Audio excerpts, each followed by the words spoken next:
స్వామి శరణమయ్యప్ప. స్వామి మందు ఉన్నదని ఎట్లా తెలుసుకోవాలంటే, కడుపులో మందు ఉన్నదని ఎట్లా తెలుసుకోవాలని కామెంట్ వచ్చింది. స్వామి చెప్తున్న వినండి. మందు ఉన్నదని మనకు తెలియాలంటే విపరీతమైన తలనొప్పి లేస్తుంది, విపరీతమైన నడుములు వస్తాయి, విపరీతమైన మోకాలను వస్తాయి, విపరీతమైన కండలు గుంజుతాయి, విపరీతంగా తలనొప్పి. ఈ నొప్పి ఇంత అన్నం తినేటోళ్ళకి ఇంతే అన్నం తింటారు. కొంతమంది ఏమో మందు సీసాలు రుద్దుతారు, ఆ మరుగు మందు సీసాలు రుద్దుతే ఆ మందు తాగండి అనుకో, డైలీ మందు తాగుతుంటారు, మందు మీదనే ఉంటుంది అది జాత మొత్తం. ఇక ఇంకోటి మళ్ళీ కొంతమంది సంపనికి సాంశరణంగానికి పక్కగా ఎండిపోనికి సర్వనాశనంగానికి సంసారాలు ఎడవానికి పెడతారు. ఈ మరుగు మందు పెట్టేటోళ్ళకు చాలా వరకు వాళ్ళ పురులవాడు సాంశరణం అవుతారు. కాకపోతే మీరు ఆ మరుగు మందును తగ్గించుకోవాలనుకుంటే నేను చెప్తున్నా, కాకరాకు రసం, కాకరకాయ ఆకు రసం ఎడమ చేతిలో వెండుకోవాలి. ఎడమ చేతిలో వెండుకొని అది 10 నిమిషాలు వేడి చేయాలి.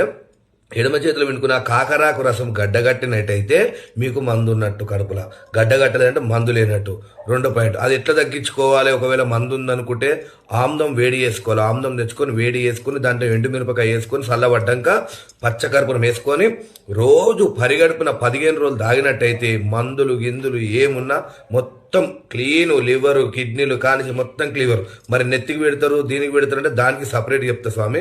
నా యూట్యూబ్ ఛానల్లో నాకు కామెంట్ పెడితే ఆ కామెంట్లో మీకు ఖచ్చితంగా రెస్పాండ్ ఇస్తా.